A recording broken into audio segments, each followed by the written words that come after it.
Hello and welcome to East to West WLS, the podcast, where we support the bariatric community with humor, humility, and honesty. I'm April and I'm the West. And I'm Jason and I'm the East. Today we have two very special guests. Our very own Natalie is joining us for this conversation. Good morning, Nat. Good morning. So the reason that we wanted to invite Natalie on is because we have the honor of interviewing Dr. Ariel Ortiz, her surgeon, on the podcast today. Welcome, Dr. Ortiz. Thank you. Thank you for having us. Oh, I'm so very honored that we could borrow some of your time this morning and ask you some very meaningful questions for people who are either in the pre-op or the post-op stage of bariatric surgery. So Natalie, if you just will very briefly let us know what your experience has been with Dr. Ortiz and the Obesity Control Center. I mean, everything has been great from start to finish. I just inquiring at the very beginning was given a plethora of information that helped me guide me to this decision. Shortly after, I got a phone call from Dr. Ortiz, which was nothing like you would get in the United States, and very comforting to know that he was able to help me. Soon after that, I, sent off my deposit and started, and I had just the best support during my pre-op process, all of the support from my nutritionist, Lucia. And then, getting to Mexico, all of it was just so meticulously prepared and I didn't have to worry about anything. But also just being taken care of on a personal level. All of the doctors, nurses, everyone at the hotel, everyone is just catering to you, which is just an experience in itself. And then, the post-op, I'm 3.5 months post-op. And, every day I get an email. I get communication from OCC. I get, if I have questions, I can contact Lucia or a doctor that day, by email or phone call. The support just all around has just been amazing.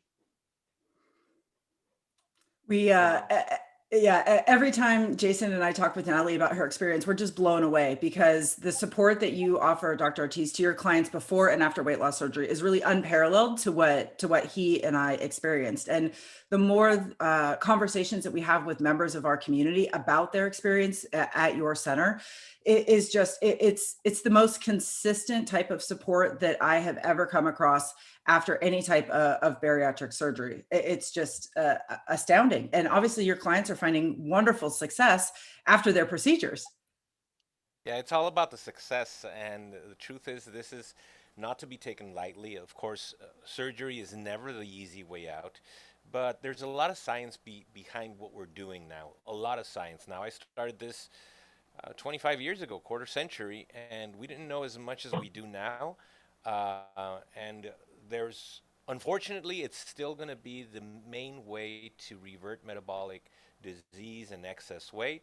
But on the right end of things, it actually is very straightforward, very swift, very quick weight loss procedures, maybe 20 minutes.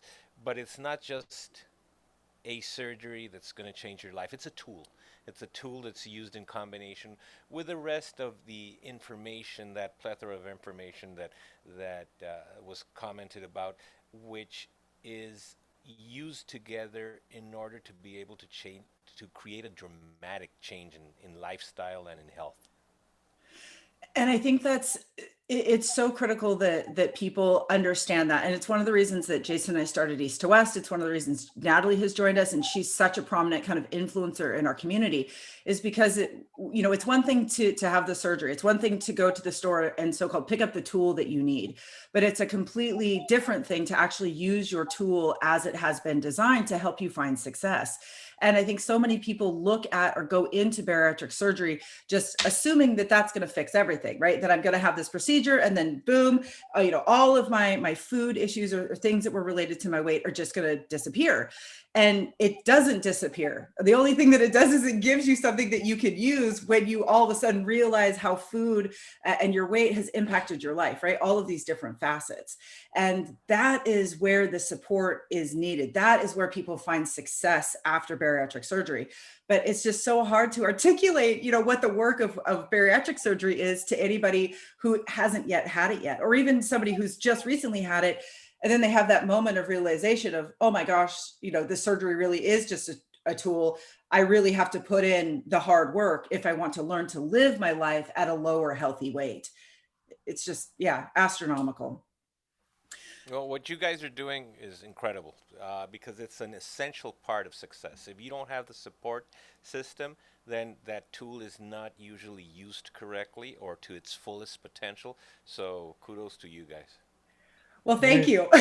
We appreciate that. One of the things too that April and I are finding, and Natalie as well from helping us out, is that we find that there's a lot of people out there that didn't know they needed support, or B, didn't even know what type of support they needed until they stumbled upon it and realized that it wasn't something that they were getting from their surgeon or their, you know, from the center that they have their surgery at, which is one of the things that Natalie boasts so much about you guys, is that, you know, we're all sent home with our bariatric Bible, is what we like to call it. They give you your little, you know, your little worksheets that say, well, at 6 months out, you need to be at this much protein and this much, you know, water and this much this, but that's the only way it's broken down. They leave it up to you to figure out how to get those things, how to meet those numbers. And a lot of people that have had the surgery don't do, you know, we don't know how to do the research that comes into knowing how to meet the macros without going over in certain other areas, which will cause a stall or things like that, like you know, as you well know. And so it's amazing to get to talk to people that have had surgery in different areas and know the support that they're getting versus what, you know, other people in America are used to getting, so that we kind of know a better way to break that down, you know, to help people figure out exactly what they need to be doing to meet those goals.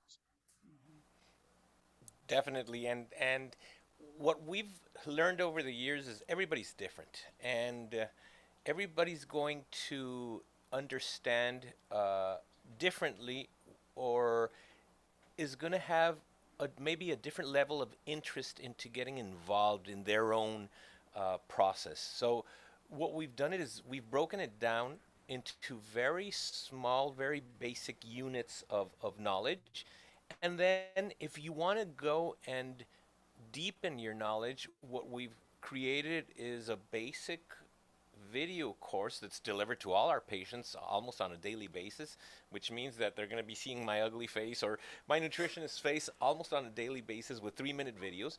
But then we've created an advanced course, and that advanced course is actually the latest and the greatest information with scientific backing on what the real truth or science is saying about the stuff we kind of poorly understand.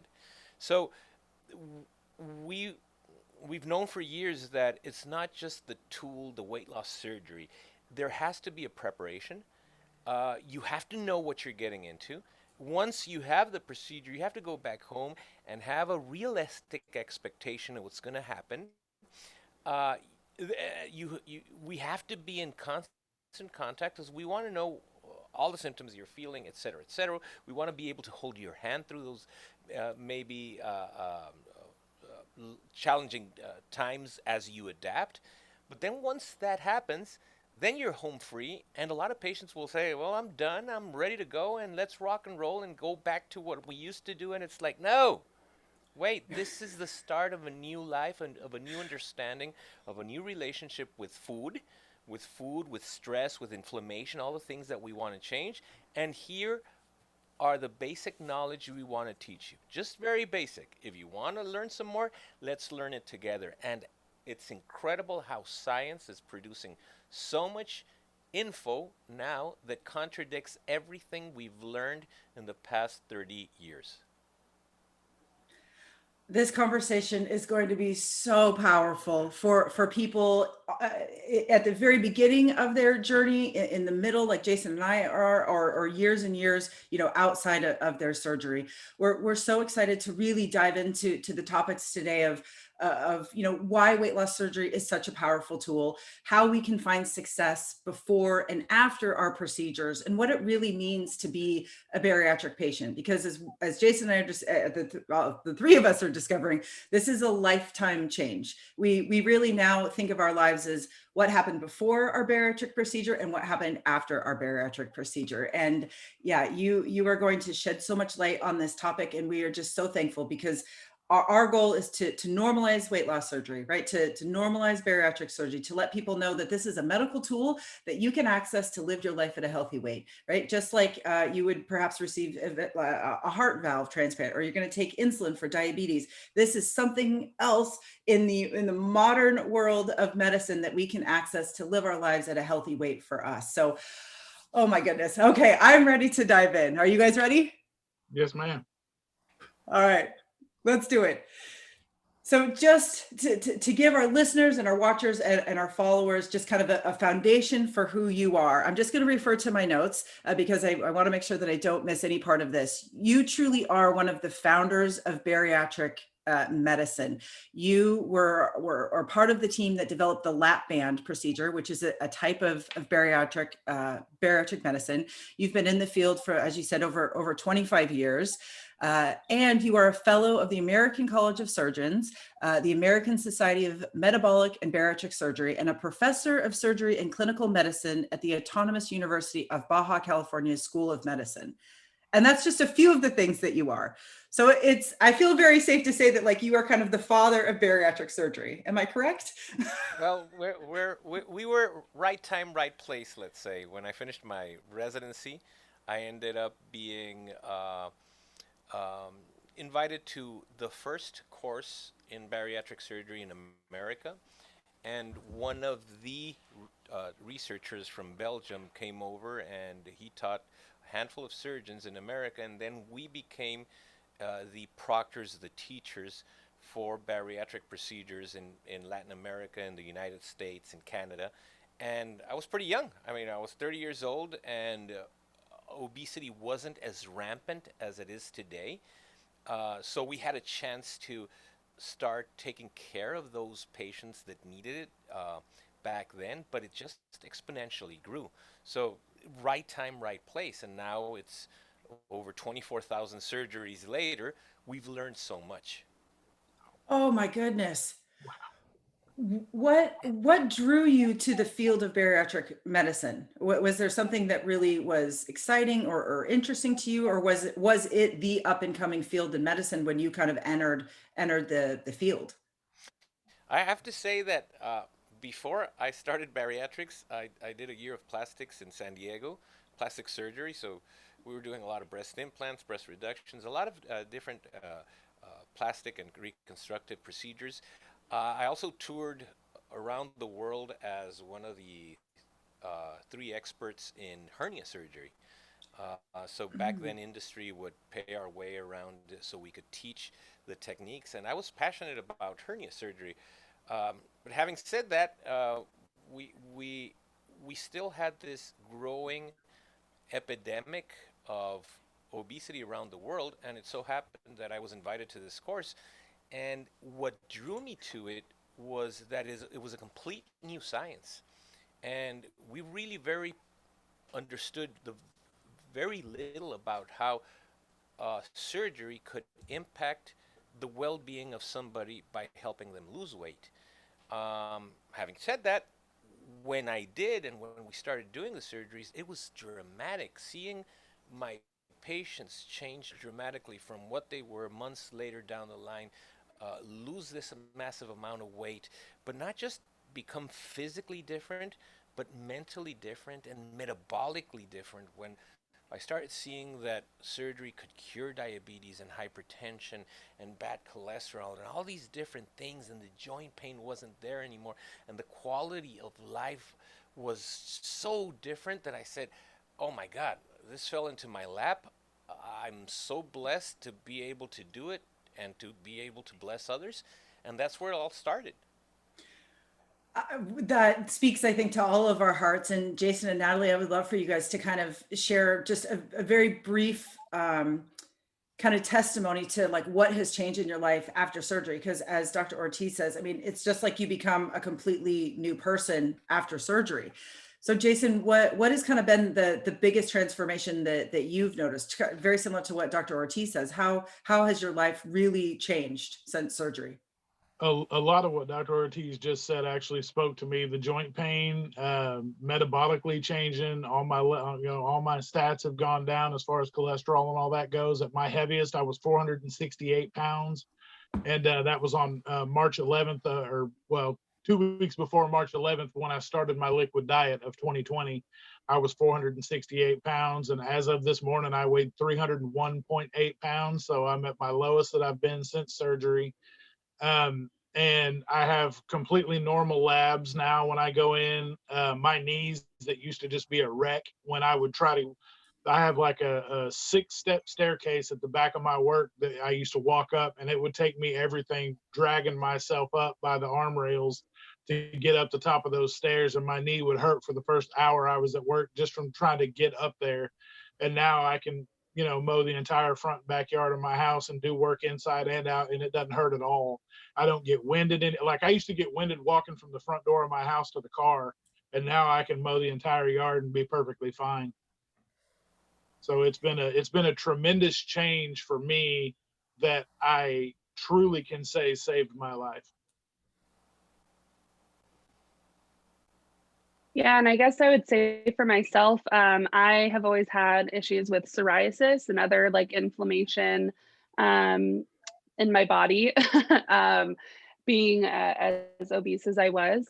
And I kid you not, within a month of surgery, it's been completely cleared. I haven't had anything on my scalp. I used to have bumps on my arms from like eczema, psoriasis, and it's completely gone. And so for me, that just shows that it is a metabolic. There's something going on before you really are sick. And those are signs of being sick, and never really realized it until after. My mom noticed, obviously, because she's my mom, and she's like, "Oh, you don't have like, the head dandruff or anything." And I was like, "Oh yeah, you're right. That's weird. It just kind of disappeared." So I mean, those things are amazing. My energy is different. I feel like I do have this mental clarity that we all kind of talk about throughout this podcast. But I would say the most amazing thing for me is not having that inflammation, the psoriasis, and all of that, and it just kind of disappeared. And it's so when people reach out to us and they ask us like, should I have bariatric surgery? I'm really nervous because of X, Y, and Z. It's so hard to be able to articulate to them that every aspect of your life will change after surgery. And that's not a bad thing, because you don't know what you don't know until you're living life a little bit thinner. You just don't realize what the weight has been keeping down or holding down, right? Until it's gone. And then all of a sudden, every day, it seems like you realize, oh, this is easier, or this is different, or this is not as arduous, or I have more capacity for you fill in the blank. And it's just so hard to explain that to somebody who has been so dependent or reliant on food to help them through their days. And yeah, I think really by sharing these stories and by talking about weight loss surgery as a medical tool that we can use to live our lives at a healthy weight, we're hoping that more people will at least do the research and consider it and know that it's out there.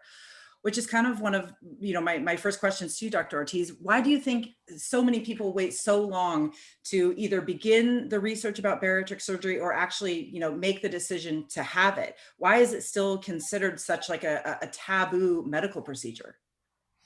I think it's seen as a last resource by a lot of people. It's seen as the last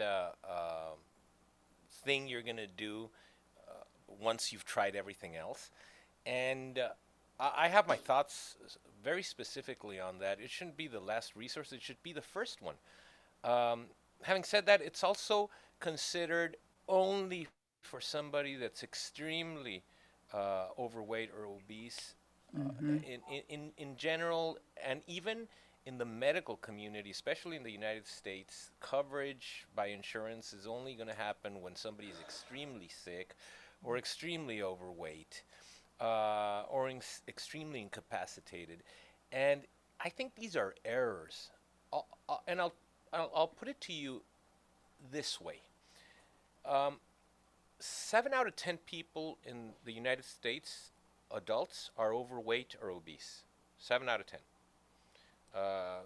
The United States also has some of the fattest adolescents in the world. Second to Mexico. We have the first. We finally beat the U.S. at something, right? Which is terrible. Yeah. That's the only thing we could do. We could fatter kids. So adolescents, they're still, the obesity epidemic in kids are still growing in certain parts of the world, which means that more and more kids are obese. And that's not just, we're just talking the tip of the iceberg. When I say overweight or obese, I haven't even talked about the real true culprit or the real true problem, underlying problem, which is metabolic syndrome. And I don't want to bore anybody, but let me put it to you this way. Diabetes, high blood pressure, high blood sugar, high insulin, high cholesterol, triglycerides, and excess weight, especially the circumference of your waist, all these things are basically metabolic syndrome. Now, why would somebody want to pay attention to these next 30 seconds? It's really simple. 82% of the US adult population has metabolic syndrome. 82%. There's a study where at least one of these 5 things that I mentioned, adults have it. And why would you care if you have high blood pressure, high blood sugar, high triglycerides, high insulin, high cholesterol, etc.? Simply because 60% of what people die in this modern world is associated to that disease, either heart attacks or cancer. Having said all this, why would you want to wait till you're really sick to have a procedure that's going to revert it in a matter of weeks? So Jason was just talking about how it changed his life. This thing changes your life in a matter of weeks. So to put things back into perspective, I believe that at least 7 out of 10 people are candidates for a surgery that is very simple, very straightforward, and that's going to dramatically change their life preemptively. Why would you want to wait till you're 100, 150 pounds overweight when we can do it when you're 20 or 30 pounds overweight? Or is there really a doubt that when you're 20 or 30 pounds overweight that you'll be able to reach that 100-pound excess weight? There's no doubt in our minds. Everybody can do it. Everybody, I mean, basically, that is not an impediment. I've never seen somebody fade away in weight loss. Oh, I gained some pounds and now I'm back to my normal weight. And what are you doing? Oh, nothing. Unfortunately, it's the environment and the food we're eating and the way we live that is creating this disease, which is progressive and it has no way out. There's only 3 things that can cure it. And I'm not just talking about the excess weight. I'm talking about metabolic syndrome and excess weight. So a lot more people are candidates that are listening in right now, and they can be overweight as little as 20 pounds, and they're already good candidates. But we can talk about that. I'll let you lead the questions. Well, and one of the things, speaking to exactly what you were talking about, I try to tell people, like, I got put on a 2-week liquid diet. Within that first week, I lost 30 pounds. That initial 30 pounds itself was life altering to me in the way I was able to move around. So when I told people just that alone, because they were like, well, how do you feel? And I was like, honestly, I feel fantastic compared to what I did feel like. So I can't imagine. And so now when I'm looking at it and I'm almost 170 pounds down, it's just tremendous what it did. But just that first 30 pounds alone was a change enough for me to be locked in. I was ready to go at that point. Like, you couldn't have scared me off from having the surgery for after that for anything, because I was ready. Yeah, and I think it's also something to be said about what you said, Dr. Ortiz, about our environment and what we're eating and how we're eating. And I was on a 3-month long extended pre-op diet that Dr. Ortiz and my nutritionist, Lucia, have developed. And it was very strict, but it made me, before my surgery even happened, it made me think about whole foods. I mean, every day I was getting these emails about why we eat certain things and, why we try to stick to the whole foods. And um, even just before my surgery, I was changing the way I was thinking about food. And I think, that's important to carry along with us, but it's important to kind of change that part of your brain that's like, oh, this is fuel for my body. This isn't a comfort thing. It's supposed to help me. And people always say, how did you lose so much weight pre-op?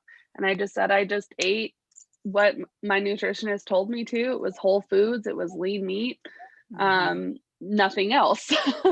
And it's amazing how you change that one. It sounds simple, it is difficult, but that one simple thing in your life, and you will already see changes. And I get questions all the time. I did not have a lengthy pre-op. I think I had to do liquids for maybe 2 days, and that was it before my surgery. But people often ask me, or they ask us, well, well, then why did you have the surgery if you lost so much weight just in your pre-op? And I think what many people don't know or are not able to articulate is that we have all lost weight. I lost 60 pounds on a different program, Jason the same, and Natalie the same. But where the catch is that we got to our low weight, but we did so in a way that was not sustainable. We were not eating real food. We were constantly battling physical and emotional and mental hunger. We got to that low weight, and we realized, oh my God, I don't actually know how to live as a lighter person, as a thin person. I know how to follow this very strict, stringent plan that leaves me more miserable than not. So you get to this point, and you have this moment of realization and panic. And then the only thing that you can do is go back to what you were doing before, because that's where you find comfort. You get to this low weight and you really panic because you realize that I can't do this forever. This is more miserable than the misery that I was in at my higher weight.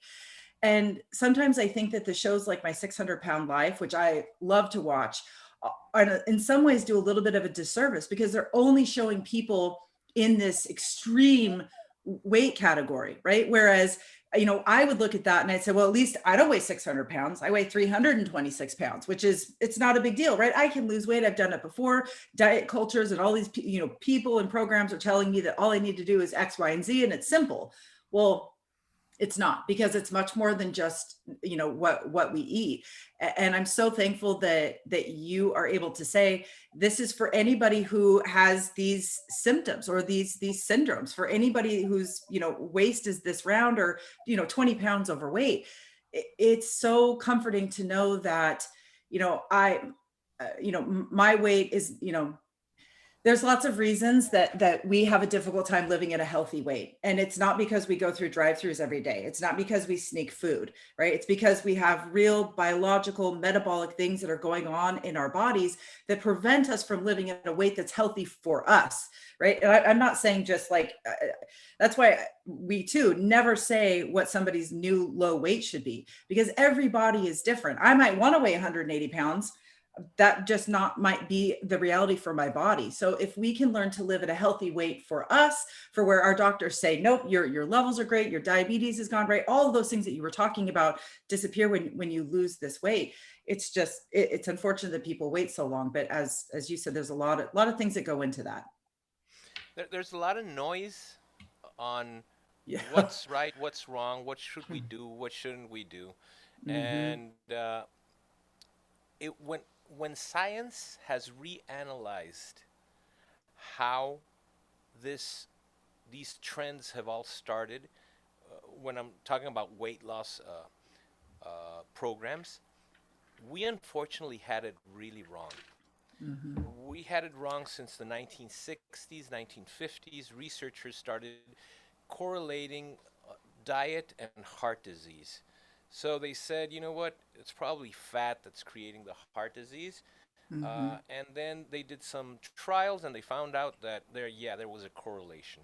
6 countries study done by Ansel Keys, a physiologist that then was hired by the US government, and he created the food pyramid. And lo and behold, that's where it all started, that we were told eat a lot more carbs, eat a lot less fat, and you'll be doing really well. And it's interesting that it coincided with the epidemic of obesity and diabetes. And in fact, the opposite is true.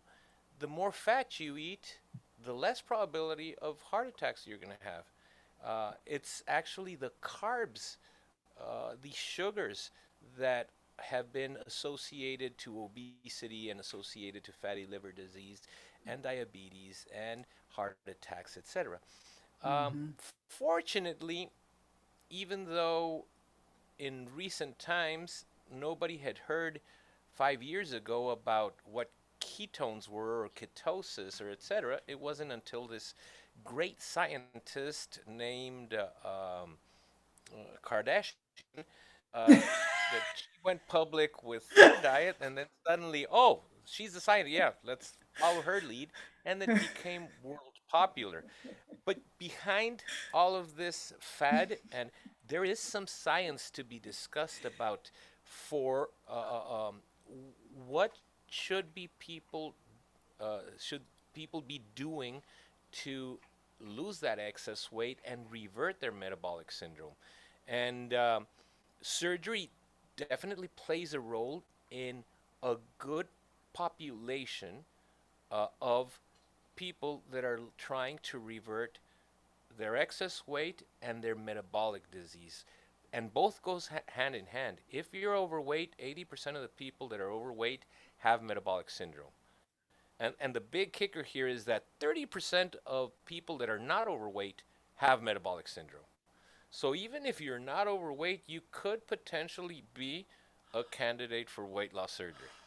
So is this what I've seen this in a few articles recently, but this concept of being you're skinny fat, right? So on the surface, you present like you are a healthy person because you don't appear to be carrying excess weight, but internally you are a disaster, and your chances of dying of heart attacks or other things are just as great because of these metabolic syndromes. Is that kind of what you're referring to?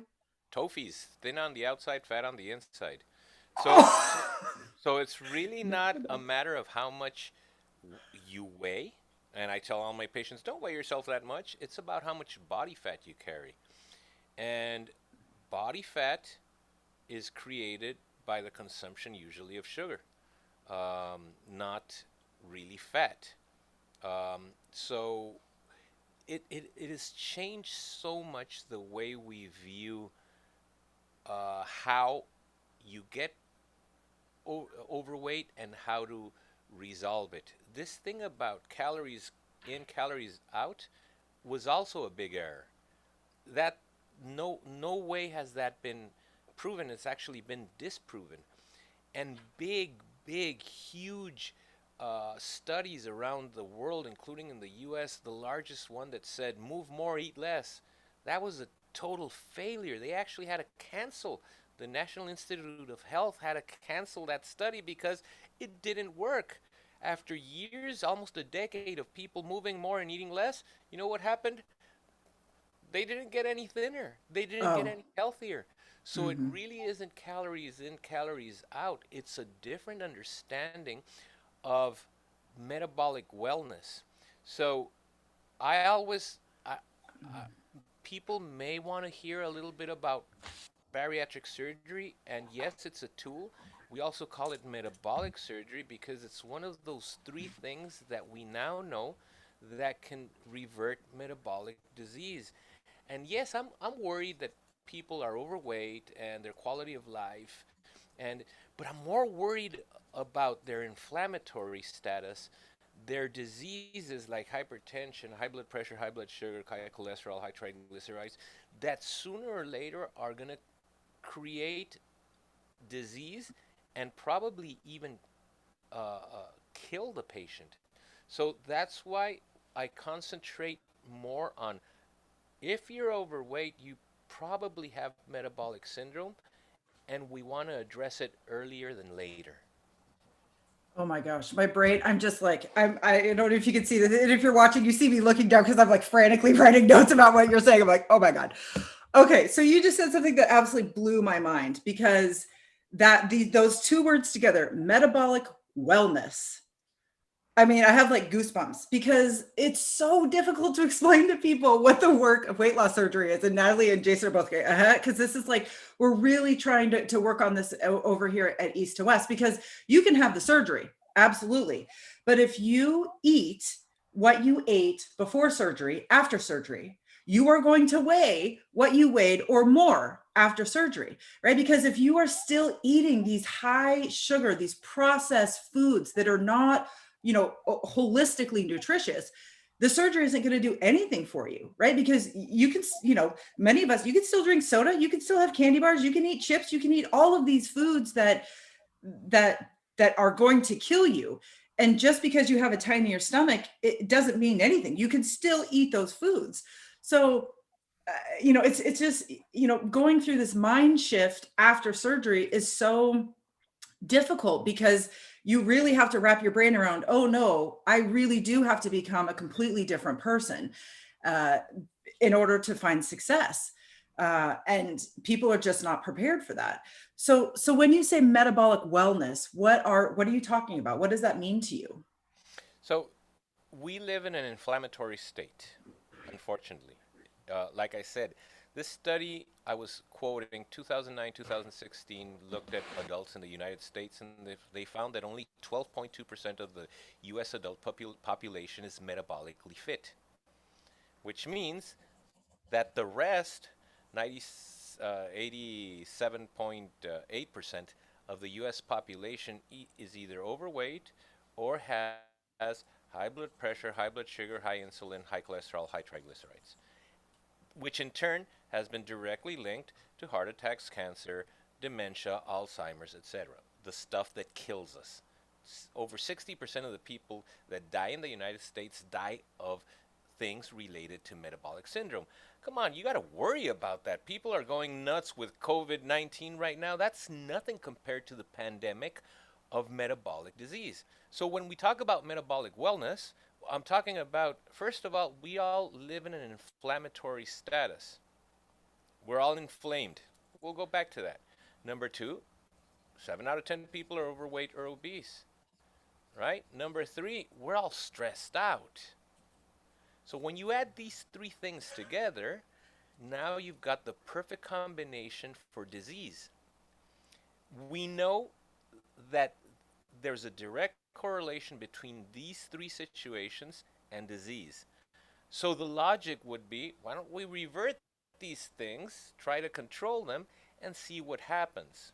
So we were talking about inflammatory state. What causes inflammation? Well, the easiest thing to do is manufactured food. In the early 1900s, we ate a pound of sugar at best in a year. Well, sugar didn't even exist back then. It was basically started being manufactured, etc. We didn't eat processed oils, processed fats, and processed flour didn't exist. Neither did heart attacks. Cancers were extremely low. Neither was diabetes. It was unheard of. 176 cases, I think they found in the 1800s, and they were like so surprised that it was a lot. 176 cases in one hospital. Oh my God. So when we look at what has happened in 100 years, and we see how disease has become exponentially, the curves have exponentially grown, we can pair them up with the consumption of processed foods, processed sugars, processed oils, and processed flours. So what am I saying with that? You don't want to be inflamed?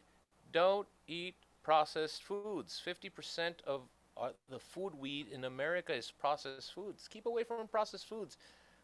That's the first and easiest way to keep away from inflammation. Stress.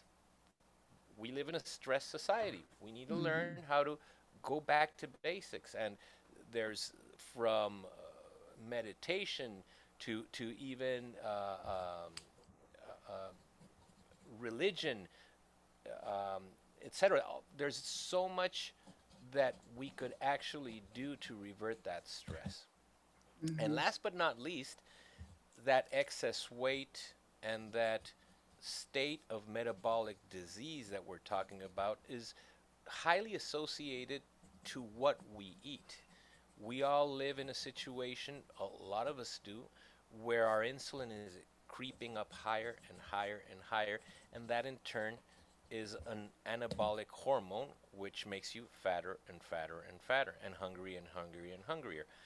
And there's a lot of misinformation, as I was saying, since the 1960s. But what are the three things that you can do to dramatically change your metabolic wellness? We said the two first things: inflammation and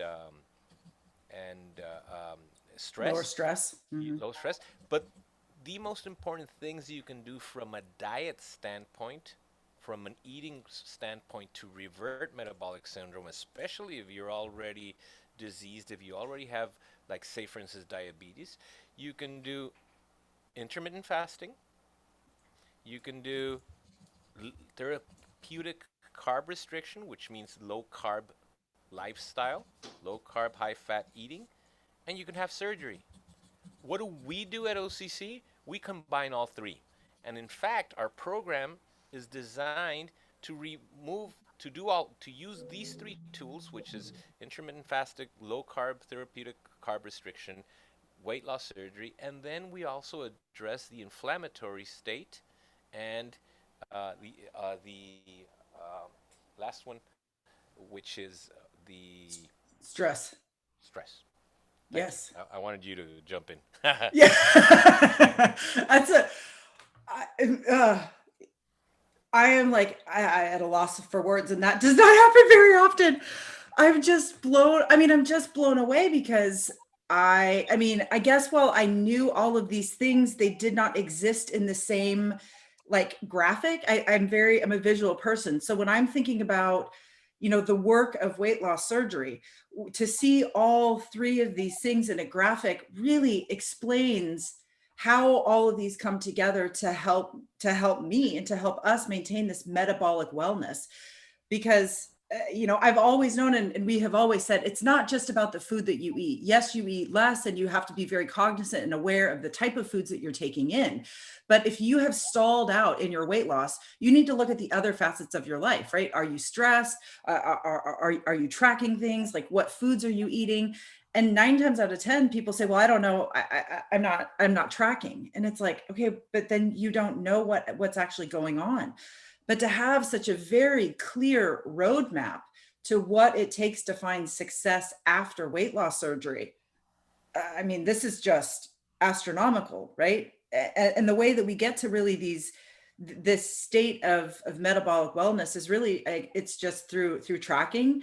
It's through working on our habits and routines that allow us to do these things every day, or that help us exclude the items that we know will lead to inflammation or higher stress. This is just like.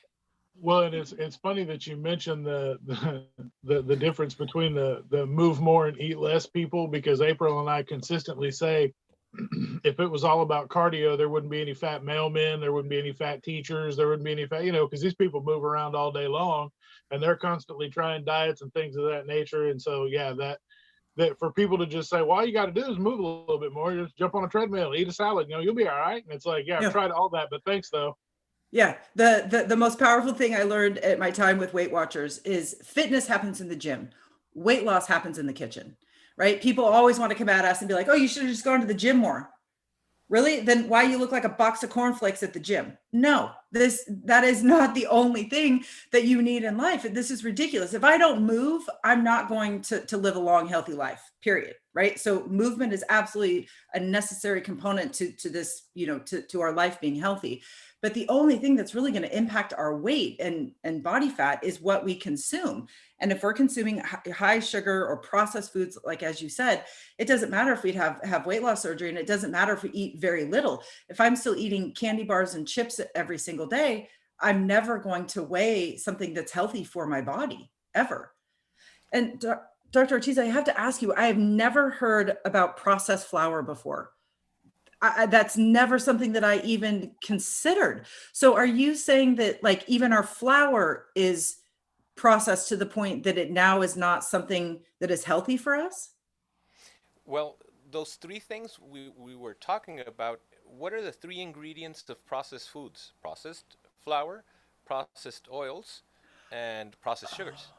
They're the exact ingredients of, and there definitely is a correlation between the amount of processed foods we are eating. That's the first and foremost vehicle of of bad compounds in our body.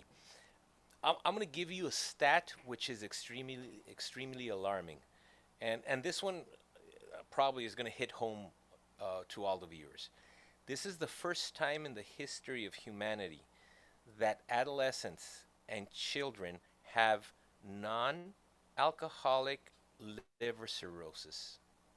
First time ever. I mean, obviously, kids and adolescents don't usually have liver cirrhosis dependent on alcohol, but this is the first time that we see it dependent on fructose. Fructose Wow. is only metabolized in the liver.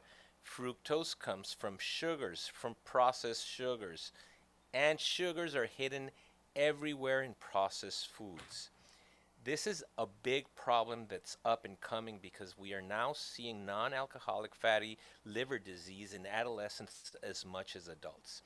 And when Wow. Jason was saying, it's like, hey man, I felt so much better with those 2 weeks. You know why you felt so much better 2 weeks? Because your liver immediately detoxed. And that fatty liver that we all create because of the content of carbs and sugars we're eating immediately shrank, and suddenly your blood starts flowing better, and suddenly all those hormones that were crazy in your body, all those toxins, suddenly eliminated. I have seen, and so have other, there's few surgeons in the United States that are that have this new way of thinking about surgery and metabolic wellness. One is Dr. Robert Sywes. He's in the East Coast. So happens that he's on the East Coast and I'm on the West Coast, right? Goes East to very well west, with your the very program. own east to west. Exactly. And and he has documented that fatty liver disease, just like that, can revert in as little as 72 hours. Wow. Oh my So for God. those that have fatty liver disease, and if you have metabolic syndrome, you have a fatty liver, you can revert it in as little as a week by cutting the content of processed food, especially cutting the carb content. And a lot of people tell me, Doc, what about fruit? It's like, well, fruit is the candy of nature. So if we're going to therapeutically restrict carbs, we have to do it in a well structured way, and then slowly reintroduce some. But people ask me, it's like, Doc, how can we live without carbs? Let me put it to you this way. We know of essential fatty acids, right? They're essential fatty acids means that your body doesn't produce them, that if you don't eat them, you can certainly get sick or die. We know of essential proteins, essential amino acids. 10 of the 20 amino acids are essential. Your body doesn't produce them, you have to eat them, right? Can anybody name an essential carb? No, they don't exist. No. You can live without a carb all your life and never have an issue because they do not have that nutritional value as proteins and fats do. So this is where we I'm not saying that it's simply just because we're eating too many carbs. We know as a fact that we are eating too many carbs. But when you compound the effect of processed foods with all the stuff they put in the processed foods, Mhm. and yes, there's stabilizers and dyes and stuff like that. But let me tell you this, did you know that 99% of the wheat, says the United States Department of Agriculture, is sprayed with the weed killer called Roundup that is now associated to cancer? 99% of it. Yeah. By the way, all your corn and all your soy is Roundup ready crops, so growers have paid a premium for this genetically altered seed that, or grain, that actually resists the spraying of Roundup. So all the corn and soy that is grown in the United States, over 90% of it is sprayed with Roundup. And corn, soy, and wheat are the main ingredients of processed foods. So when you're eating processed foods, you're eating a massive amount of this weed killer, glyphosate, which is a substance that really doesn't affect human hormones, but it does affect bacteria hormones. Guess who it kills? It kills your microbiota, the intestinal bacteria that are in charge of keeping you stable and well and healthy. So when we kill those bacteria, we then see disease. These are the things that people don't think about when they're eating their Oreo cookies or their chips, etc. Haven't even gotten started, because we can talk about processed oils, the processed fats, but I'll let you guys interject because there's so much to talk about. Wow. Oh no, you have started something huge here with this conversation. But why this helps me and why this helps people like me is because I don't do something if I don't understand the why. I don't do something if I don't understand the rationale. And maybe that's a part of my addiction. Maybe that's a part of my personality. I'm going to let the universe dictate that. But once I know the why, I can't unknow it. Right. It's like one of those things, like once you see something, you can't unsee it. It's kind of tied in. We're recording on Martin Luther King Jr. Day. The events of George Floyd were something that I could not unsee. And it changed my actions around racial justice. It just did. But this conversation is like unseeing the smoke and mirrors that has always been in diet culture here in the United States, and what I have been taught about nutrition. I mean, in a 2-hour conversation, I mean, you should see, I feel like I'm in a college course. I got like 8 pages of flipping notes here because I'm like, oh my God, what? Metabolic syndrome? Metabolic wellness? Never heard that before. For the first time ever, and I'm 39 years old, I finally know what an essential nutrient is. Like you just simply said, it's called essential because your body doesn't make it, but you need it. What? How the frick did it? I have a master's degree. I was in college for 13 flipping years. Never had I heard that before. You've got to be kidding me. And Natalie knows that we really strive to educate our patients and at least make these basic fundamentals known to them, because then comes the curiosity and say, maybe I should get a little bit more info on X, Y, and Z. And that's why every single patient gets a online education course which starts the day they book with us, which are series of videos, 3-minute videos or texts that arrive via email or via text, and they give you these very basic concepts of good, bad, true, not true, noise, real, just small little basic concepts that then will help you use that as a baseline and suddenly grow. And then when you start your own research, you're going to say, this doesn't seem true, or I'm not going to go there. This must be a fad. Let's go back to Lucia and the nutrition team and ask her stuff, because we're always available as well. Well, and that's one of the questions that I really wanted to ask you today. And I'm very excited for Natalie to offer her, her patient perspective on this, because to be honest, when I decided to have bariatric surgery, I knew some people had gone to Mexico for their procedure, and I just thought it was not a good thing. I mean, just to be honest, I didn't know anything about it. You hear things from a friend of a friend of a friend, and you think, oh, well, no, I'm not going to travel to Mexico, and that's not, US standards, and no. Well, now I'm really kicking myself for saying that and thinking that, because after speaking with Natalie and just visiting your website and seeing some of the resources that you offer your patients, I think I made the wrong choice. I should have gone to Mexico. I should have gone to see you because of the support that you offer before and after. I mean, if I'm learning this with a 2-hour conversation with you, I can't imagine what I would actually know if I was one of your patients. So the question, long intro to that question, but how does the patient experience differ from like what I had here in the United States to what you offer at the Obesity Control Center? And I would love, Dr. Ortiz, for you just to say, what you provide. And then Natalie, I would love for you to give your patient experience, because right, if Dr. Ortiz is saying it's one way, I want to know that it is actually that way, if that makes sense. Yeah, well, the preconceived notion is there, obviously. So people think that it's like, oh, Mexico, the standards are different. People don't Yeah. know that really the standards in Mexico are actually much tougher than in the U.S.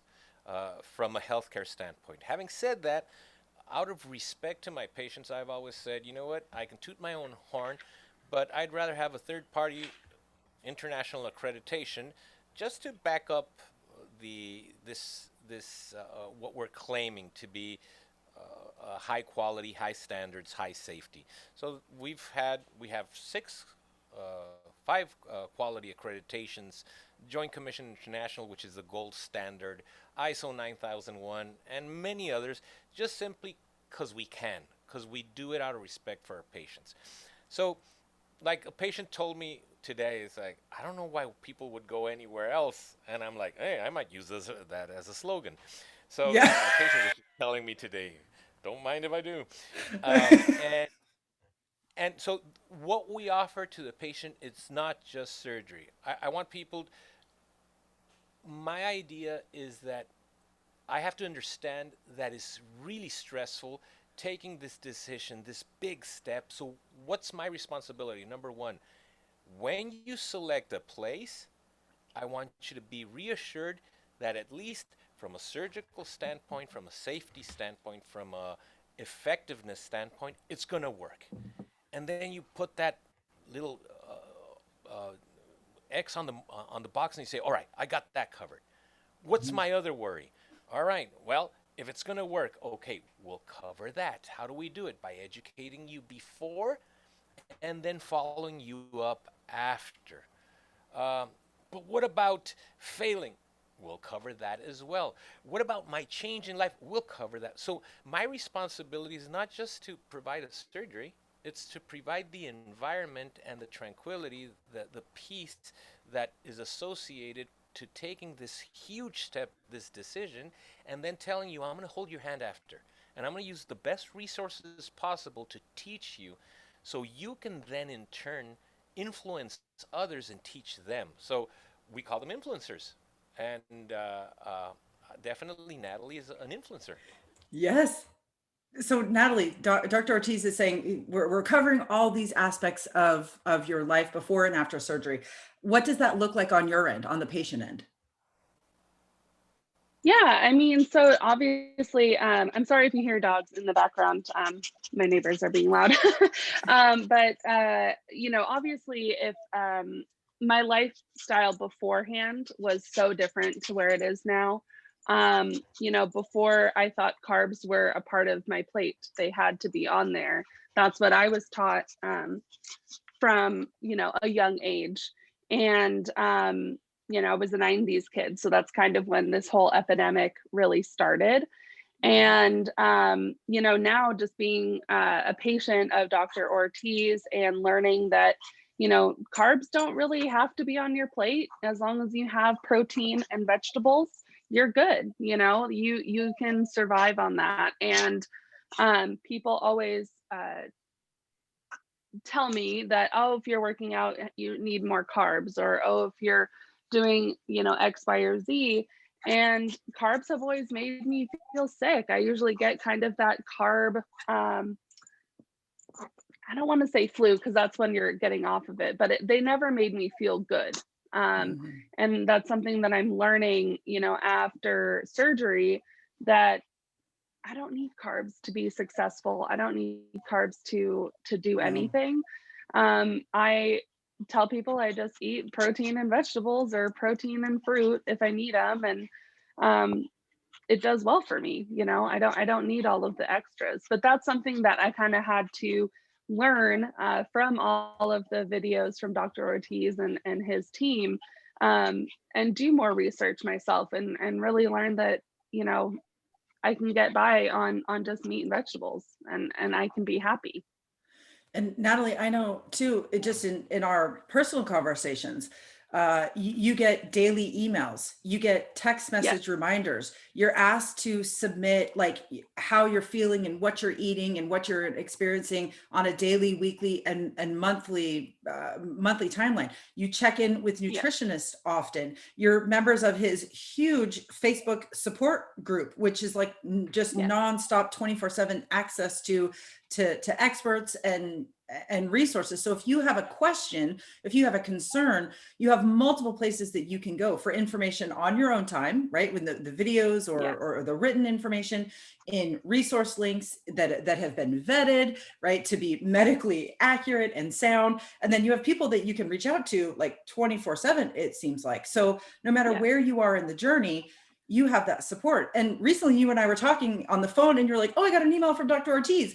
And it was like, oh, you're this many weeks out. Here's what you should be doing today and this week. And I was like, are you flipping kidding me? Like you yeah, get targeted support? I was blown away and I was like yeah, so happy for you. And then I was secretly so mad at myself, or so mad. I was upset at myself because I'm like, well, I don't have that. I had to call my surgeon and be like, did you want to meet with me in a year? Oh, you did. Okay, well, I didn't get anything from you. So I'm calling to like, I yeah, guess, schedule my 1 year. I mean, I was like, what? So yeah. the Now level of, everything, yeah, everything is just curated. It's like day 106, congratulations, and then it, gives you that day's kind of focus. And I read it every morning. It's part of what I do every morning as my routine, and it sets my tone for the day. Have something to think about or research. And as part of the bariatric community, you really have to make this your life. It is your life now. And being a part of OCC, it kind of makes it your life. It's a daily reminder that you had this Mhm. done. You can't kind of forget, once you're 3.5 months out. Yeah. You really have to immerse yourself in it. So Natalie, I would also love to ask you too, what was your surgical experience like, right? Jason and I we kind of shared ours in the past, but I think it's very similar to kind of what everybody does. You get some information leading up to it. You've got an appointment with a nurse or a PA. They explain to you what the surgical process is. You show up a couple hours early. They get you ready for surgery. You go in, you have your procedure, which is, as you said, Dr. Ortiz, very short. Like our medical procedure was maybe 20 to 30 minutes, right? The time that we spent in the surgical environment was longer, but after surgery, we spent a night in the hospital. He and I both had really great medical care. The nurses were wonderful. And then they send you home with a list of here's what to expect, take this medication, here's what you need to be eating, the first week, and then you have a binder.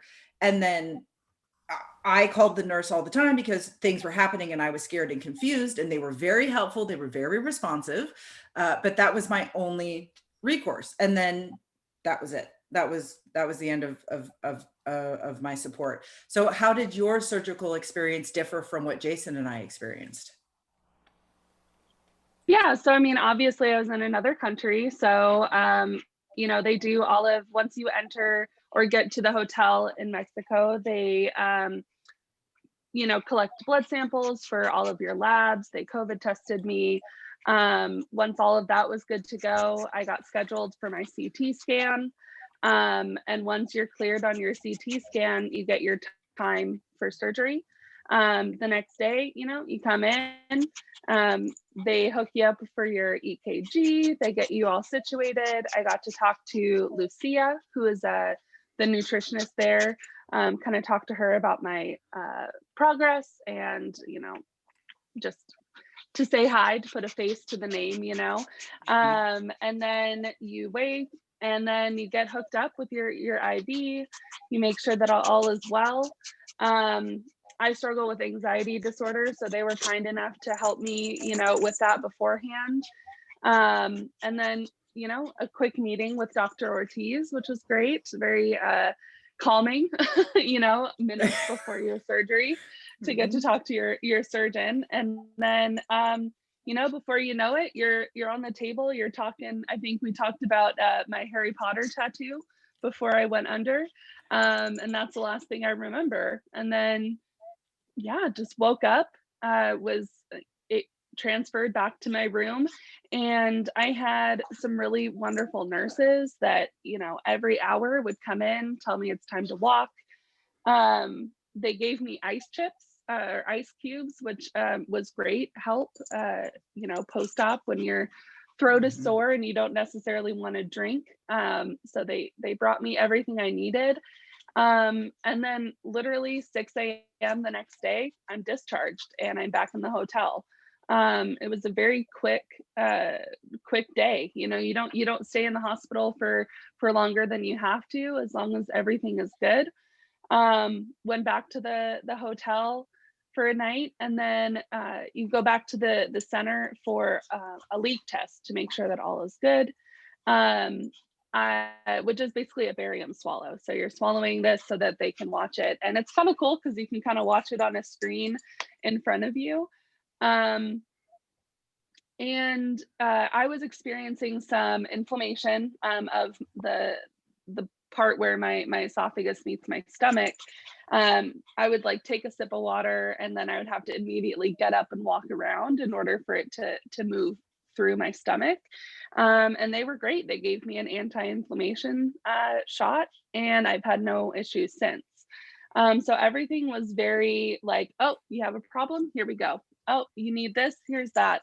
It was very just quick and timed, which was really nice. So, I mean, my whole surgical experience, people say, oh, how long did you stay in the hospital, or what was in your hospital bag? And I'm like, I didn't need anything in my hospital bag. I packed a whole bag. The only thing I needed was a phone charger, some slippers, and a sweater, that was it. Yeah. And everything was just very timed and regimented and the way it should be. And it was wonderful. It was just in and out, got it done. Well, and how nice too, again, just because of who I am, if I'm experiencing something, I would like a solution, but I also want to see what's going on, right? I mean, we don't speak the same language. So with all these medical terms flying around, I was constantly having to ask somebody, well, what does that mean? I don't understand what this is. You're speaking Martian, I'm very confused, and that's making me anxious. What's wrong with me? And to be able to understand well, this is why you're drinking the barium, see what's happening. Oh, no, we don't see anything coming out here and here and here. So this means that would have been oh, okay, cool. Thanks. What a great opportunity to also just educate you about your own physiology, what's going on inside you before and after surgery. Yeah. That's a gift in itself. Exactly. And I think for me, especially with medical things, I always feel like I'm alone, oh, my experience is so different than, A, B, or C person's.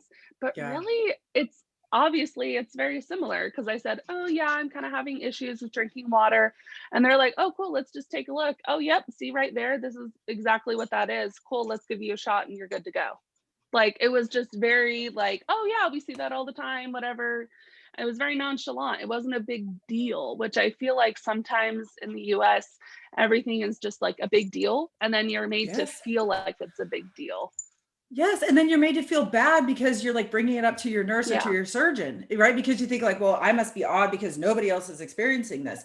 But that's simply not true. And so many people are not like the three of us, right? We are really great advocates for ourselves. We don't mind being loud and obnoxious. We're not afraid of that. But a lot of people are afraid to be that way. And they're afraid to say, I don't understand what you're saying, right? Because they think that they're the idiots, or well, I'm dumb because I don't understand what these words are. So then you just don't say anything. But then it's detrimental to your health and your well-being and your overall experience. And if you just don't have if that's not who you are, then this is going to be a very dark transition for you. And it just seems Yeah. like your experience has been the exact opposite of kind of what Jason and I experienced. Yeah. Wow. Yeah. Wow. Well, Yeah. hearing you say Everything that was you got just, to hearing you say you got to meet with Dr. Ortiz, even after the fact, is amazing in itself, because I saw my doctor pre-op to explain what the procedure was going to be. I got to see him the day of surgery when he told me what was what was about to happen, and calm me down and put me back in bed because I was trying to leave because I thought this wasn't the time for me. And he was like, "Yeah, no, you're going to lay down. You're going to lay down, have a seat. We're going to take care of this, and you'll be fine." So, but post-op, I've never seen the man since. The only time I saw him, I ran into him in the hallway when he was doing somebody else. I've seen the PA after that, but I met the guy twice. Yeah, me too. And Twice. and my thing is kind of like, I had another patient that went to my same surgeon that we're in a group on Facebook together, and he kind of meets with, he was asking me, he was like, don't you think it's kind of messed up that we haven't seen the surgeon after the fact? And I kind of had to explain to him, like, I thought about it for a second because I was like, I mean, it kind of is, but then I thought about it and I'm like, well, technically, the surgical part is over. Like, we don't really need him. Like, he did his part. Like, all I asked him to do was to make this work and not kill me on the table. And he nailed both of those things. So past that, I don't really need to holler at the dude. Like, I can meet with the PA and everything is fine because I'm cool. Like, I'm here. Like, I don't really need any more surgical. We don't have to talk about anything surgical, so I could meet with the PA. But that was my thought process behind it. So Dr. Ortiz, maybe that is a really great question for you. Are we, are we wrong in our thinking? Is it, because I kind of feel the same way too. I wish I had a little bit more face time with my surgeon, but at the same time, knowing that 250,000 people undergo bariatric surgery a year, you've done 24,000, right, in your own center. I mean, is it selfish of us to want more time with our surgeon, or is our experience, you think, kind of common? How do you combat this feeling in your patients in your own center? Uh, that's a tough question to answer, simply because of the sheer numbers of procedures happening in the United States. And again, I don't blame my colleagues in the United States. They're overworked, sometimes underpaid, understaffed, etc. Mm-hmm. Right now with the COVID thing, it's even crazier. Mm-hmm. We now know for a fact that if you had weight loss surgery, for everybody listening, the risk of having the severe form of COVID-19 almost disappears. And that's a great study that just came out. So it's as good Really? as a vaccine, or maybe even better, because it prevents the severe form of COVID-19. And there's studies now associating weight loss surgery to metabolic wellness, and in turn, uh, this COVID-19 fear that we have of having the severe form of the disease. So that's extremely important to say. But having said that, I think we're in this new world where we're trying to still take care of our patients, but we're really overwhelmed with all the new processes and regulations, et cetera, that every single county and state is establishing. So from that standpoint of view, I think surgeons, my colleagues, are having a really difficult time. In my professional scenario, this is what we do day in, day out for the past 25 years. So, of course, I want it streamlined. Of course, I want to be there for my patients, especially because a patient that's traveling internationally to a foreign country, they're going to say, but how are you going to meet the doctor? All right, you get to meet him when he's here. But are you ever going to see him again? Oh, yeah, you're going to see me daily. You're going to get tired of me because I'm going to have your mail bin full of videos every single day that I've prepared with a lot of care, with a lot of uh, um, hopefully wisdom, to take you by the hand and lead you to where we want you to go, which is the next step. The next step is where you automatically don't have to think about what you have to do, what you don't have to do. Suddenly you become somebody who lives it. Mm-hmm. And like I said, an influencer that's already can not only talk the talk but has walked the walk. And that's our idea behind me being available as a surgeon, not only during your surgery but afterwards. And people know they can text me on my text, they can email me, they can phone me, and I'm always available for my patients. This is what I do. I've always said, when if I can't do that, then I'm doing a disservice to my patients, because I want to be able to do to be that physician that's holding your hand through the difficult times and take you to the next level. Yeah. Well, And I know. Sorry, April. I just had one question, because I know a lot of the people that I've spoken with directly since I've had my surgery that have questioned, the medical tourism aspect of it and coming to you guys and having surgery done. Their situation, their biggest question is, well, once I get back stateside, what happens if I have a problem and I can't travel back to Mexico to have the doctor check out whatever problem I have? If I have to go back to the hospital, what do I do? Those are the questions that should be asked, and I'm the first one to encourage them. So, most importantly, you do get what you pay for. So, if you're going to go out of the country, come on, folks, you're already saving half of what it would cost in the US. Go ahead and find a reputable place. I don't want everybody to come to me, but find something similar, and you're not going to find it. But try to find some a reputable center that you're at least going to have a fighting chance of having a good procedure, and you're not going to have issues down the road. Now, if you do ever have issues, and like we were, I was discussing earlier today with a patient, it's like, no surgery is complication free 100%. Once in a while, there's going to be a problem. Not major problems. In our series, we have 24,000 patients, 0 death, 0 mortality. 0 30-day mortality. For us, that's incredible. Wow. And less than 1% complication rates. What have we seen? I'll give you an example. Recent, in the past 5 years, well, maybe somebody threw up and they ripped a stitch. Or they threw up and the sleeve kind of impinged upon the diaphragm, and it was pinched by the diaphragm. In other words, a herniation. What do patients do? They hop on a plane and come back down, and we fix them.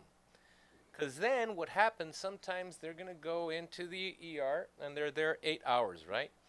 And then they're going to stay 2 days. And then they're going to see a non-expert. And then they're going to see maybe a bariatric surgeon who doesn't even know about us or our quality, etc. And they're going to try to badmouth Mexico. Well, that serves you right for going down to Mexico and whatever, going to cheap places. And then they'll even try to make an example out of the patient. Oh, we're going to have to remove all your guts and throw them away, or something stupid. And then patients are like, Doc, but just hop on a plane and come on down. You've already spent 2 days. And usually it's a thing we can fix in a matter of 20 minutes, 30 minutes tops. And it's already covered. It's covered. So, long story short, when somebody is deciding to go outside the country, yes, you're going to get the benefits probably of, at least, let's start off, of a more affordable procedure. But really, that's just the start of it. It's the cost of care, the quality of care, and the timeliness of care. With us, you want to book in a couple of months, you can book. You don't have to wait 6 months or a year like they do in Canada. The quality of care, we're giving you a complete program, and we're in touch with you 24/7. And the cost of care, of course, it's a lot less than in the United States, because our consumables, our overhead is different. Doesn't mean that the quality is not there. We're using exactly the same equipment that is used in the United States. And I was trained in the United States and in Mexico, and trained surgeons all around the United States and everywhere else. So you are getting at least, let's say, the same quality. And when you look at the accreditations, that actually is a third party that says, yes, these guys are on the up and up. Their quality standards are as good or even better than most of the average patients in the United States. So that's what you want to look into before you travel. And once you get there, well, now you have to trust the organization that they're going to do you right after the surgical procedures. So Having said that, statistically, these complications are less than 1%, 1 out of 100. And most of the times it's a simple phone call. Oh, no, do this, do that, or put a hot pad on the area because it's a bruise, et cetera, et cetera. So those are the associated responsibilities to traveling outside the country. But please don't shop for price. When that goes downhill really quickly, there's so many opportunistic companies here and everywhere else where there's money to be made. Even in the United States, you're going to have different quality levels, especially in the health tourism field. That's the best advice I can give you.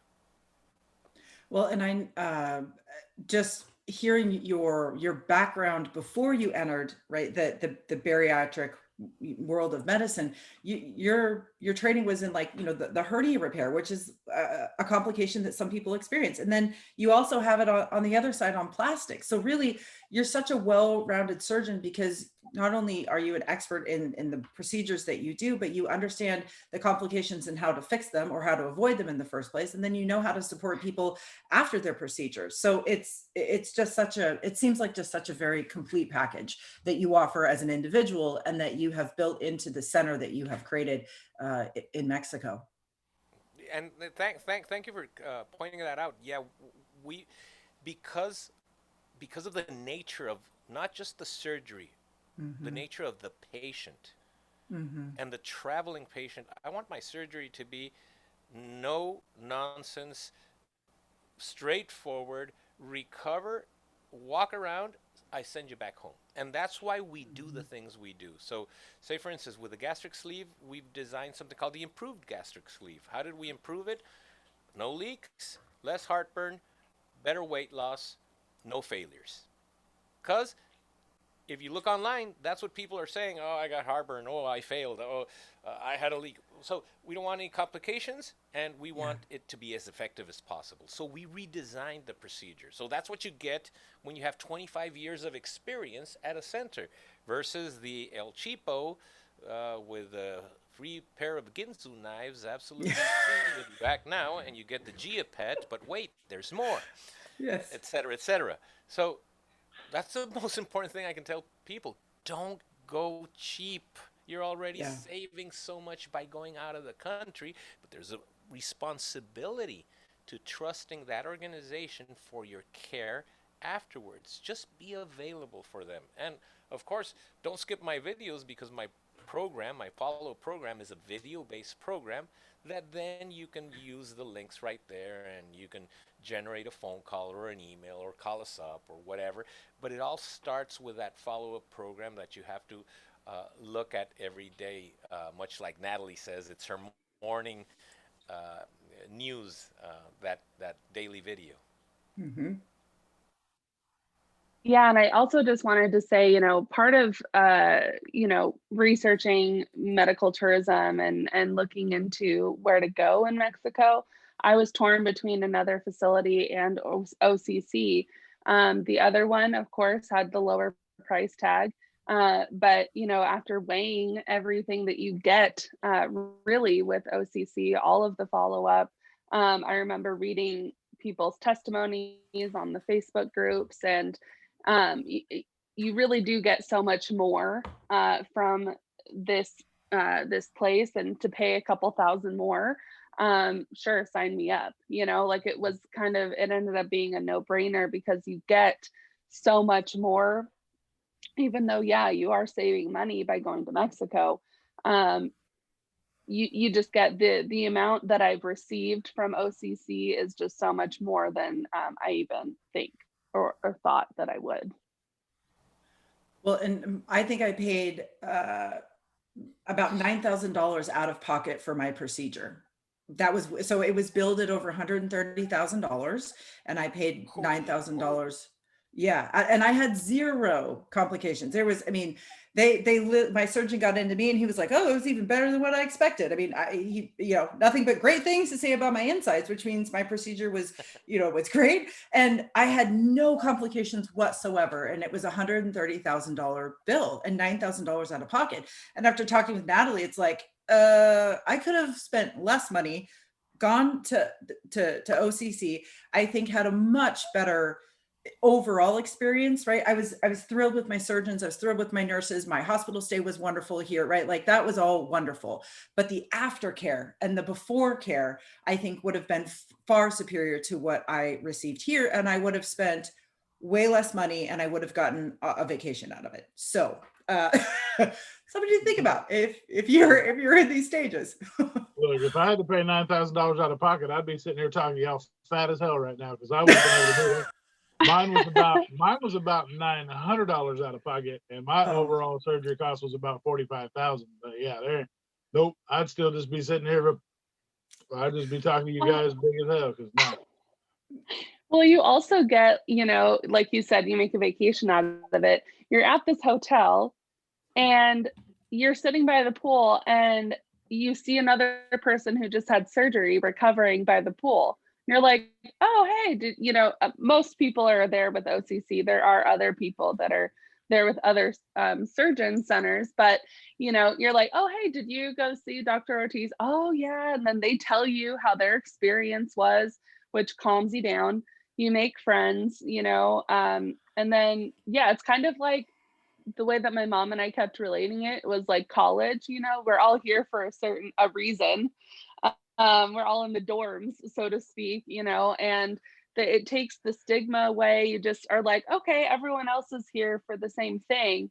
So that's another layer of just the support that you get, just sitting by the pool and meeting 3-4 other people who are getting the exact same procedure is just, you wouldn't get that anywhere else.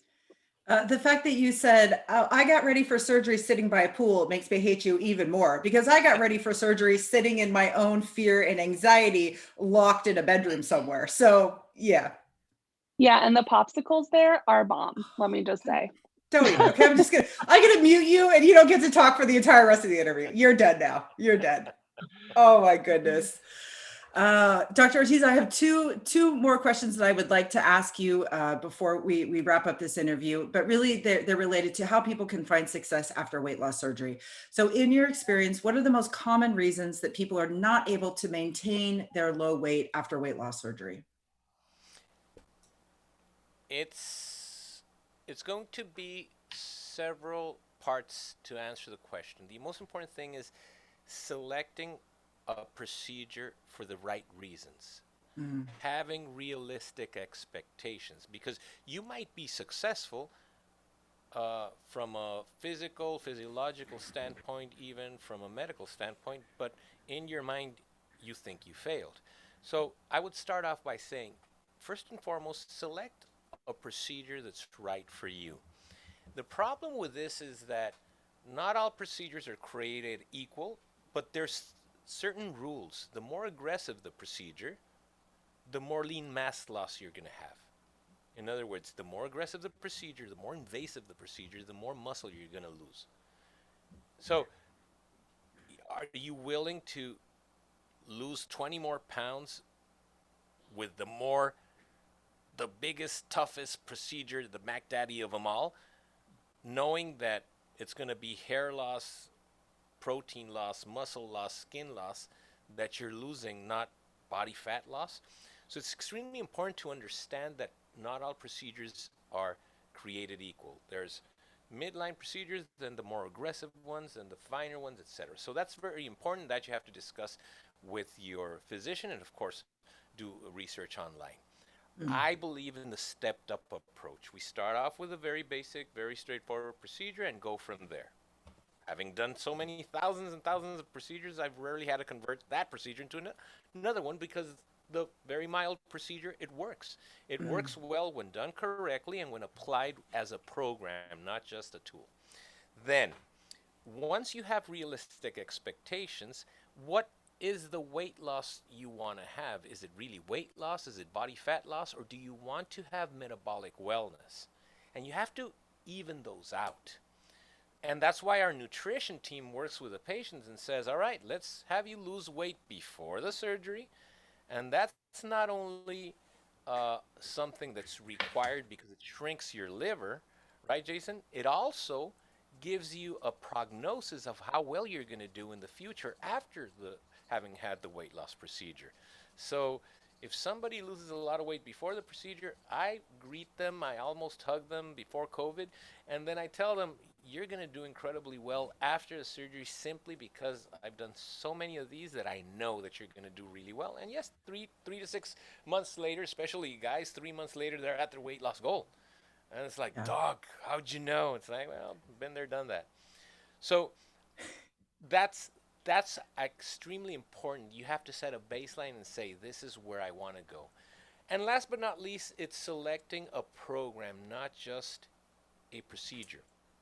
Because if you stray away from the program, you're going to go back to what you originally were doing and be apart from weight loss. I want metabolic wellness. And the only way to get it is by changing those 3 aspects we were talking about: the inflammation, the stress, and especially the macronutrients, eating the real essential ones and keeping away from the others. And that this is a real program. Some people will get more involved, some people less, but it has to happen. Because the worst thing I can see, and this is the true failure for me, is not a patient regaining the weight. It's somebody who had diabetes, had the surgery, and had the diabetes cure, resolve, disappear, and then 2 years down the line come back with diabetes. That really gets me. Because now I got to start doing more aggressive procedures and more aggressive procedures, and there's nothing that's going to counteract the unwillingness of a patient to change their lifestyle. Sooner or later, we've finished all the procedures out there, and there's nothing else to offer. It's one of the missions that we have at East to West, right? We in talks with therapists and with other doctors, we know that the number varies and more research is being done, but you have a 50% chance of regaining your weight 2 years after surgery. And we want that number to decline, because we understand that it's more than just eating less, right? As you said, it's the inflammation, it's the stress, and it's the macronutrients. And that's the work of weight loss surgery. The surgery is a tool, but if you use a hammer to build a fishing net, it's not going to work, right? Type of thing. So, right, focusing on those things is key. So if someone is listening and they have had the procedure and they have regained some or all of their weight, or they find that their metabolic syndromes have returned, so even though their weight maybe is low, they're facing these issues. What advice or what hope can you give them now in the moment to help them start to get right, start to help lose their weight or fix their metabolic syndromes? All right, follow this to a T. Go to your cupboard and your refrigerator and throw away anything with a label in a box, in a bag, or in a can. Almost That's easy. That's simple, not easy. simple as that. Keep away from processed foods. Don't keep them in the cupboard. Don't give them to your neighbor. You're going to kill him. Throw them away. Processed food should never be a part of your life again. So if you keep away from that, that's a really good start. Number 2, sift the noise. There's a lot of noise out there. Eat meat, don't eat meat, eat this, eat that. If it's natural means that you recognize where the actual food came from. You can not, well, it's naturally corn that's been converted into syrup, or something that, doc, vegetable oil is good for you. Have you even seen oils in vegetables? That don't exist, brother. No. And when you look at how vegetable oils are manufactured, they're actually passed through chemical and then electrical currents, because this gray snot comes out, and then it's finally purified until this crystalline oil comes out, and simply because it's cheaper to do, but that raises havoc inside your arteries. There's much science saying that is one of the causes of all these vascular problems and cardiac problems that we have in modern day medicine. So that's all processed food. Keep away from and by the way, anything processed that's cooked in oil, it's cooked in that type of oil. Be careful when you go out. Try to eat. What are these foods I'm talking about? Eat vegetables, preferably the ones that grow above ground. The ones that grow below ground have a lot of starch in them, too many sugars. All the vegetables you want that grow above ground. Eat protein, animal protein especially, as long as that animal is not sick. So that's why sometimes we want to go with the free range, naturally feeding. Grass fed really doesn't mean anything anymore. There's so much to talk about that. But organic animals, that would be great. And eat a lot of fat. What fat? Natural fat, not the one manufactured by man. Oils are manufactured by man, those vegetable oils, the seed oils, because they have to be pressed, then heated up in order to be stabilized. That's where they become these radicals that can hurt your vascular tissue. So, what should we eat? We should eat butter, especially if it's organic. Ghee, wonderful clarified butter. Um, Coconut oil. Oh no, coconut oil is bad for you. No, it's not. It's been proven. Coconut oil is wonderful. Olive oil. It's great. Avocado oil. They're pressed, cold. The oil oozes out. They're stuck in a container, and then you have them. You eat them. You cook with them. You dress your foods with them. Okay, and those are the plus all the fats that come in avocado, in nuts, and the fats that come naturally in animals. Those are the fats that you want to consume. What are the proportions? You're going to find between 50 to 70% of what you should eat, the energy in a day you should consume should come from fat. 20 to 30% from protein, and the rest, in other words, 10% from carbs. That we have seen. The only place to have actually cured diabetes in the United States is the University of Indiana, the Verta project, and they've had over 2 years of treating diabetics with therapeutic carb restriction, and they're curing over 70% of them. Something Wow. you have never seen with a medication. There is no medication that will cure your diabetes or your hypertension. Only three things, Wow. like I said, will cure or turn into metabolic wellness: low carb, high fat lifestyle, intermittent fasting, and weight loss surgery. Wow. That's amazing. Oh, I am swimming in new information and things that I need to like go back. Now that we've had this conversation, I literally, when you said go to your pantry, Dr. Ortiz, you would probably love my pantry and hate my pantry now based on this conversation. But now I'm going to need to do a dump run today. I think I'm going to need to throw out all the things and start fresh. But knowing the results that I can get from this type of restart is what's motivating me, because I want to live a long, healthy life. I don't want to be the skinny fat or the other fat that you referred to. I truly want to be a healthy person. And I know that that's going to take some work, but I would rather do the work to be a healthy person and not do the work and be an unhealthy person, because my life is too great to cut it short. Well, and This, one of the things that he said before we got on the run about that really sticks with me and kind of aggravates me about my surgery experience at the same time is that you're talking about the doing the one procedure and doing it right and not having to worry about the other ones. My my surgeon's PA started by telling me, well, we'll start with the sleeve, but I'm sure you'll need a revision to go ahead and get down and lose all the weight that you want. But we'll start with this one. But I'm pretty sure you'll come back. And I looked at her and I said, I promise you I won't. I said, because whatever I lose is what I lose. I will not be coming back and I'm not going to redo anything. We're not stepping up to the next level. Like, if you guys don't get it all right now, you get one shot with me. Like, I'm not coming back. yeah. Natalie, any final thoughts on our conversation for Dr. Ortiz?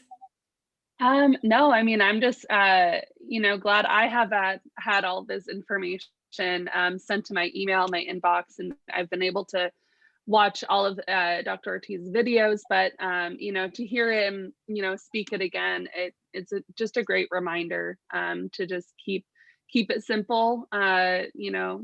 stay away from those processed foods. And, you know, I also am just excited, excuse me, that I get to share my experience and my surgeon and all of his knowledge with all of our listeners. And I'm hopeful that someone will end up coming to you and change their life for the better as well.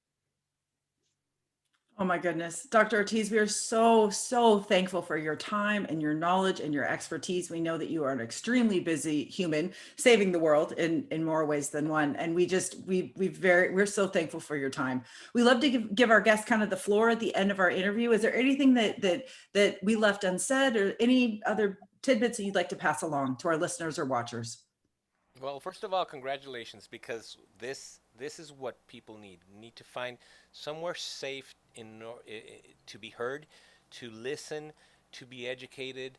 Uh, like I said, there's so much noise out there. There's a lot of very good resources, and when you go and look for resources, unfortunately, in this topic, there really isn't. The medical associations are not as savvy as one would like them. Unfortunately, we've been tricked and have believed all these preconceived notions since the 60s, 70s about fat, about carbs, etc. And there's very few and actual organizations that are finally understanding the true meaning of metabolic wellness.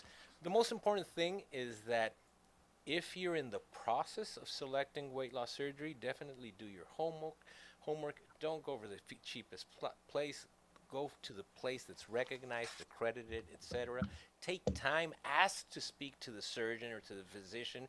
And if they don't take the time, well, maybe it'll make you think twice. Belong to an organization like what you're listening today, because, well, that actually helps you from a stress level, from an education level. You start sharing experiences with others they've already gone through, and that'll give you peace of mind. And last but not least, if you've already had surgery and it's not doing as well as you should go back to basics. Keep away, like we said, from all the processed foods. Remember, the flours, the oils, the sugars.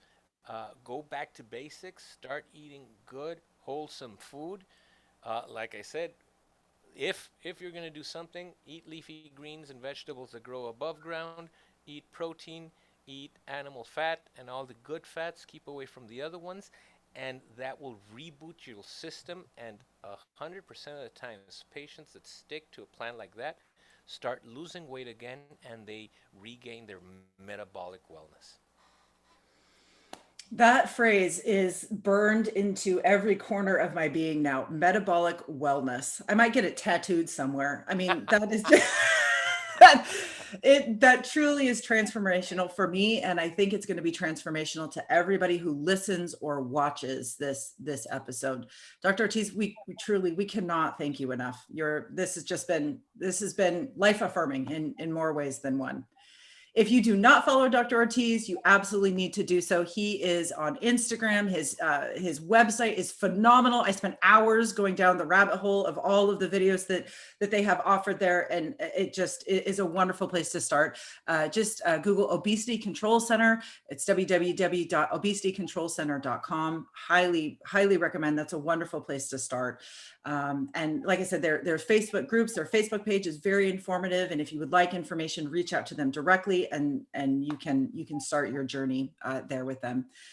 In terms of East to West, if you like what you're seeing, if you like what you're hearing, please like, follow, subscribe, share, download, do all of the things. We are at East, 2 West _WLS on Instagram. Our YouTube page is phenomenal and filled with this episode and all of our other past episodes, as well as our monthly virtual bariatric meetup recordings.